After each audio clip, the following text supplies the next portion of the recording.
বাড়িতে 6 মাস পরে একদিন গেলাম,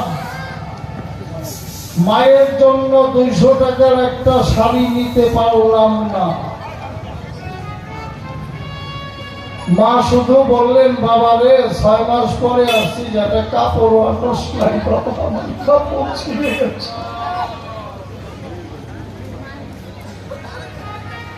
মা, যে টাকা মাইনে পাই কুলায় না, কিন্তু দেখা গেল ছাদের উপরে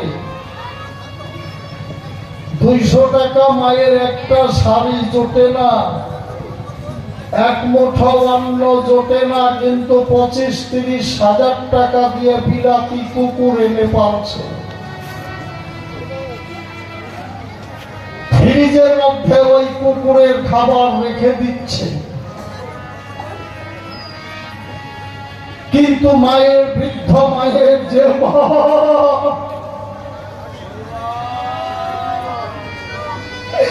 10 মাস 10 দিন পেটে নিয়ে কত কষ্ট করে সংসার ধর্ম পালন করেছে, সেই মায়ের বদলে এক মুঠো অন্ন জোটে না।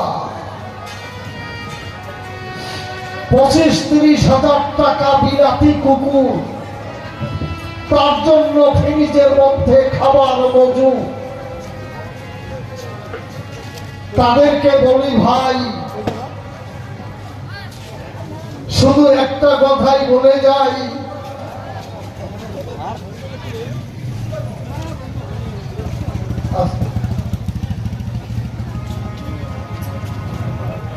একটা কথাই বলে যাই, ভাইয়েরা বোনেরা, তুমি যেদিন হসপিটালে থাকবে, দেখবে তোমার আত্মীয় স্বজন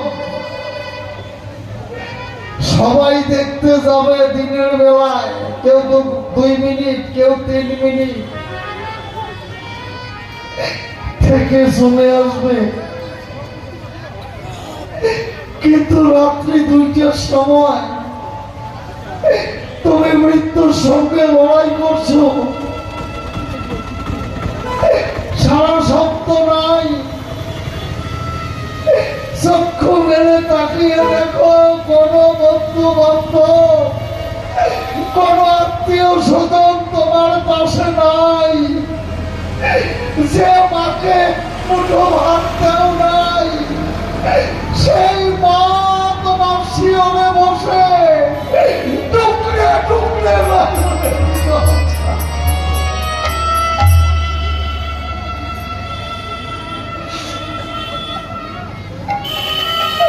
সেই মা গোবিন্দকে বলছে, গোবিন্দ তুমি যত বড় দুঃখ আমাকে দাও, কিন্তু আমার সন্তানকে দিও না।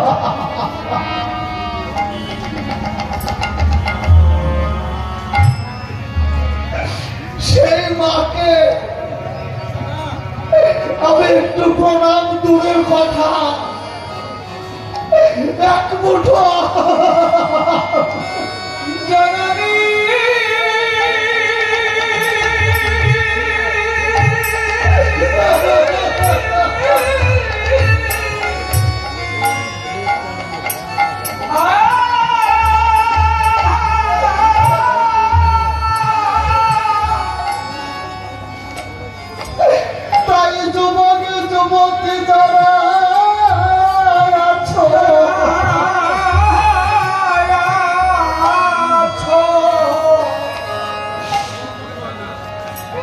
মাতৃচরণে মাতা পিতাকে শ্রদ্ধা ভক্তি করবে, গোবিন্দ কৃপা করুণা পাবে। অন্তিম সময় তুমি কোনো ঋণী থাকবে না। মায়ের প্রাণে আঘাত দিয়ে কেউ কোনোদিন সুখী হতে পারে না, এটা জেনে রাখবে। মাতা পিতার প্রাণে আঘাত দিও না, সারা জীবন তোমার দুঃখে যাবে। তাই ধুলায় ধূপ সরয়ঙ্গ গত গর্ভভাস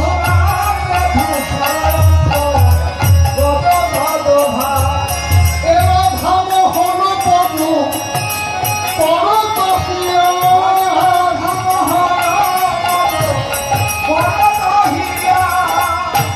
পরতসী আসলে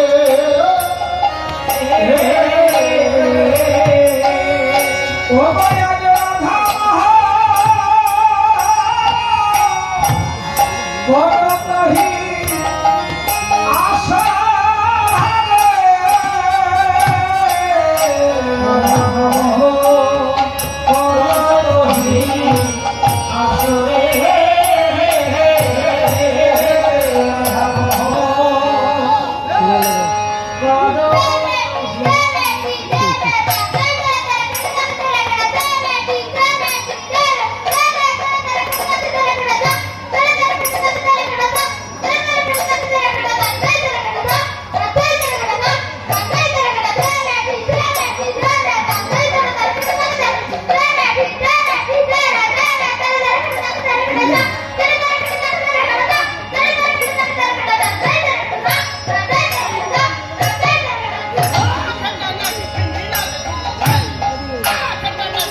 একবার রাধে রাধে বলে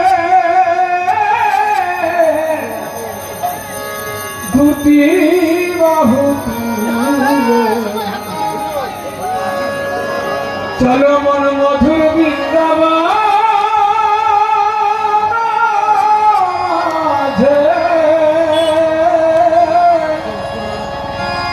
চলো মন মধুর বৃন্দাবন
রাধে রাধে। বাচ্চাটাকে একটু আশীর্বাদ করতে, ওর জীবনের বাকি কয়েকটা দিন যেন আপনাদের মতো সাধুগুরু বৈষ্ণবের মাঝে। রাধে রাধে।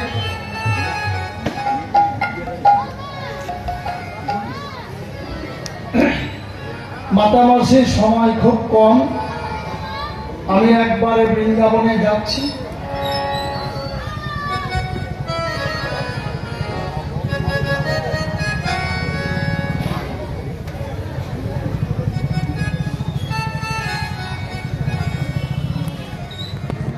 কমিটির পক্ষ থেকে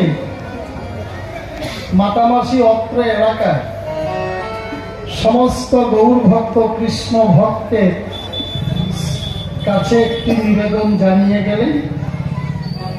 এই যে মহৎ অনুষ্ঠান, 4 দিন নাম, একদিন অষ্টকালীন, আগামীকাল মহাপ্রভুর ভোগ হবে।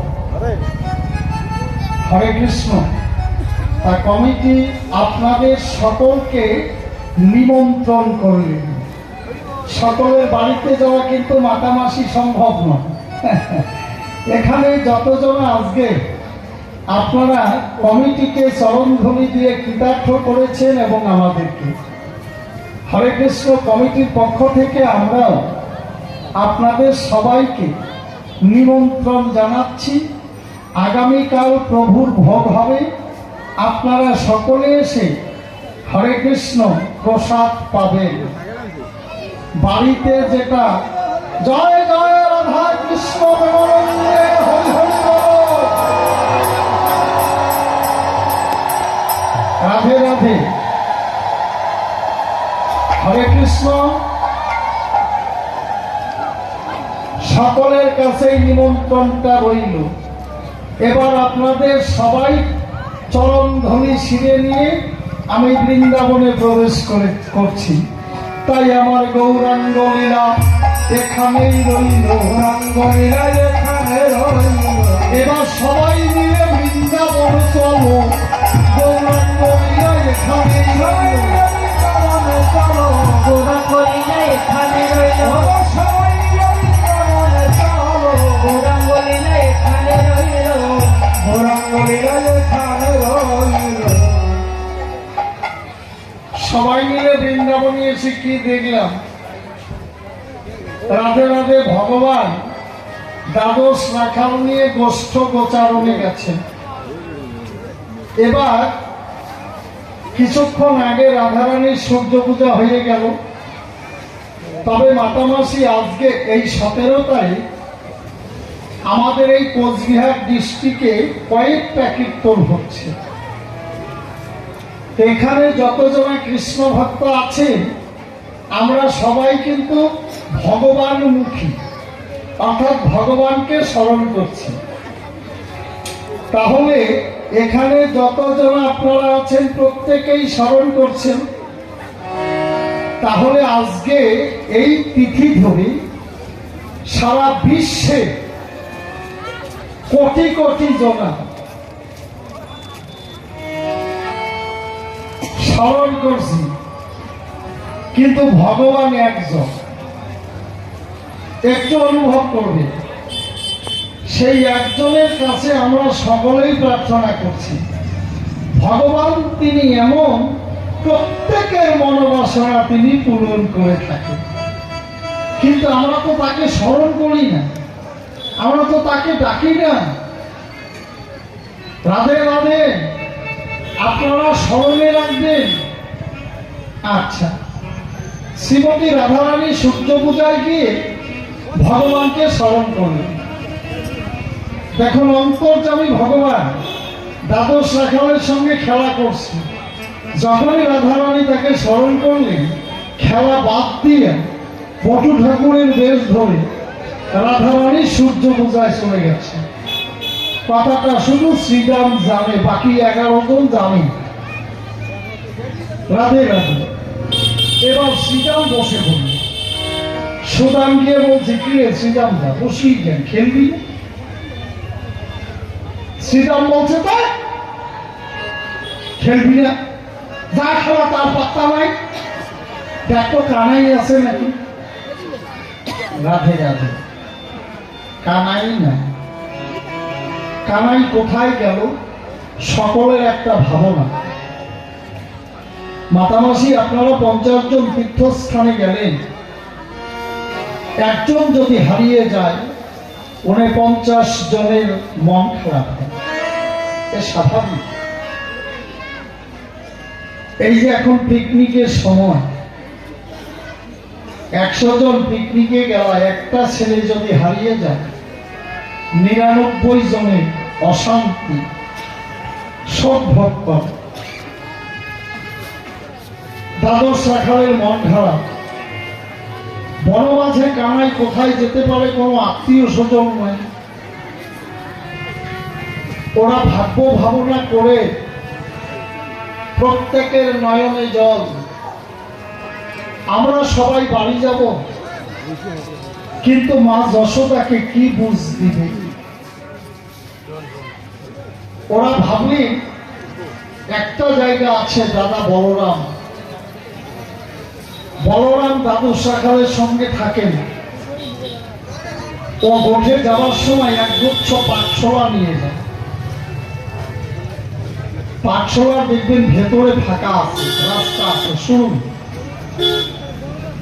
বলরাম সারাদিন শুধু মধু খায়। বৃন্দাবনে ছোট ছোট গাছ, ছোট ছোট মৌচা। ওই পাঠশালার আগা পাশা ভাঙে, ভেঙে ওইটা ঢুকিয়ে দেয় ওই মৌচাকে, আর শুয়ে শুয়ে টানে।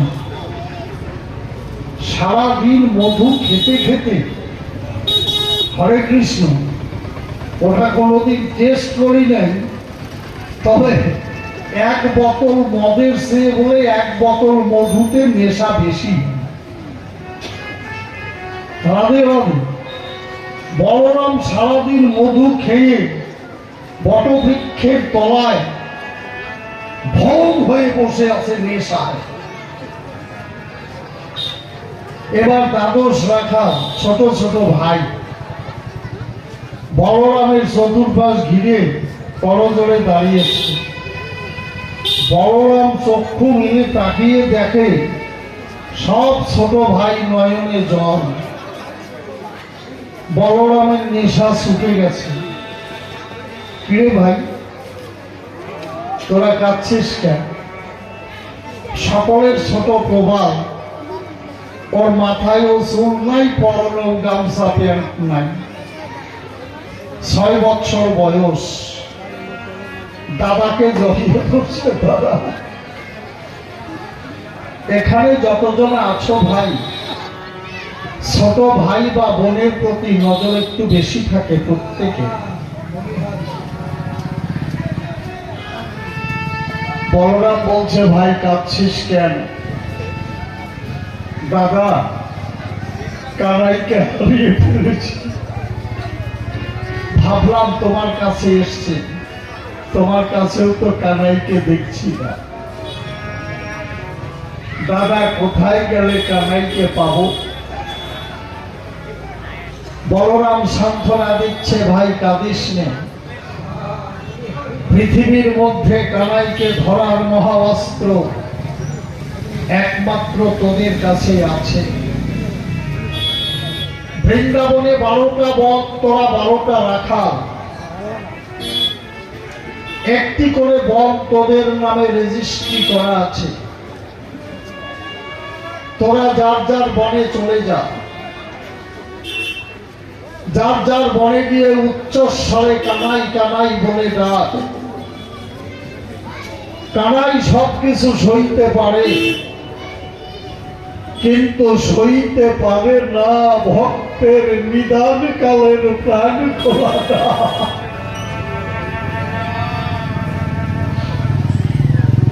দাদা বলরামের কথায় দ্বাদশ রাখাল দ্বাদশ বনে গিয়ে উচ্চস্বরে কানাই কানাই বলে ডাকছে। ডাকতে ডাকতে শ্রীরাম লতা পাতায় পেঁচিয়ে পড়ে গেছে। সেই বনে কেউ নেই। শ্রীরাম উঠার জন্য অনেক চেষ্টা করছে, কিন্তু আবার বেরিয়ে যাচ্ছে। বাবাজি, ভাইয়েরা, মাতামাসি, দিনটি আমাদেরও একদিন আসবে।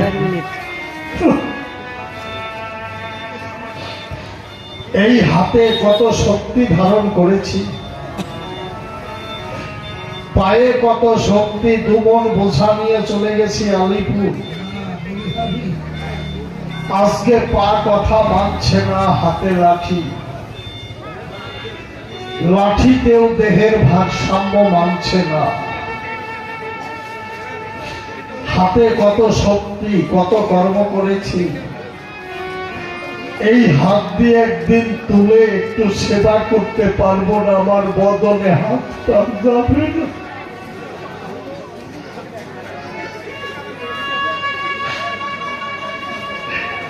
শ্রীরাম বলছে, কানাই রে, বৃন্দাবনে জন্ম নিয়ে সারা জীবন তোর সঙ্গে কেটে গেল ভাই, আজকে তুই আমার পাশে এলি না। সারা জীবনে স্কুল কলেজে যাইনি, তুই যা শিখেছিস তাই শিখেছি। শুদ্ধ ভাষা জানি না, তুমি বলতে চাই কিন্তু তুই হয়ে যা। ওরে ভাইয়া, কানাই, আমার আর কোনো আশা নাই রে, শুধু একটিবার আমার সামনে দাঁড়া।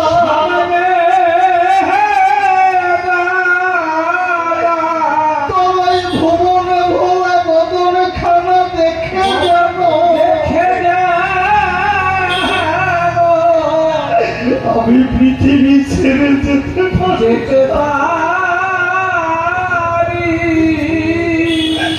কানাই, তুই যেখানে থাকি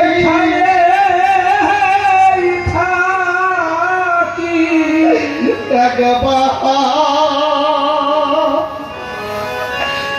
এসে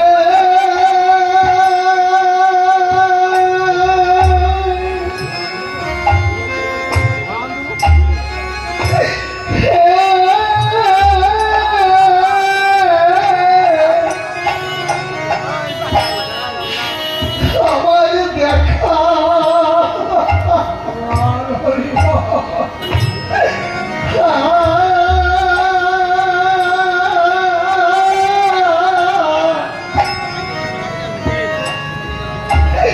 আমায় দেখা রে ভাই,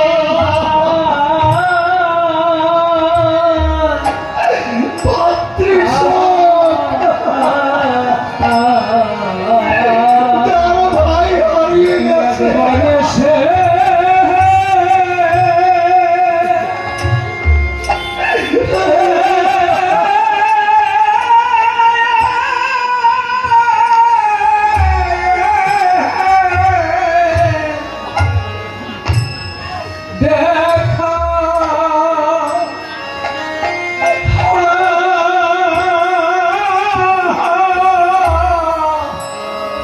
একবার দেখাবে ভাই,